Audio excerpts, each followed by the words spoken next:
Hello বন্ধুরা, আশা করি সবাই ভালো আছেন। আজকে আমি আপনাদেরকে একটি ওয়েবসাইটের সাথে পরিচয় করে দিব যেখানে আপনারা যে কোনো ঝাপসা ছবি এইচডি কোয়ালিটি করতে পারবেন এবং কালো সাদা ছবিগুলিকে রঙিন করতে। এর জন্য আপনারা যে কোনো একটি ব্রাউজার ওপেন করে নেবেন। আমি ক্রোম ব্রাউজারটি ইউজ করে নিচ্ছি।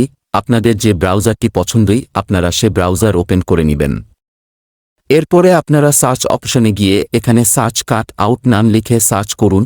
এরপরে যে প্রথম ওয়েবসাইটটি আসবে সেখানে একটি ক্লিক করে দিবেন। এখানে আপনাদের ওয়েবসাইটটি ওপেন হয়ে যাবে। প্রথমে আপনারা এটিকে ডেস্কটপ সাইট করে নেবেন। ডেস্কটপ সাইট করে নেওয়ার পরে আপনারা উপরে প্রোডাক্ট এটিতে একটি ক্লিক করে দিবেন। এরপরে আপনারা ফটো ইনহ্যান্স এটিতে একটি ক্লিক করে দিবেন। এরপর আপনারা আপলোড ফাইল করে দিবেন।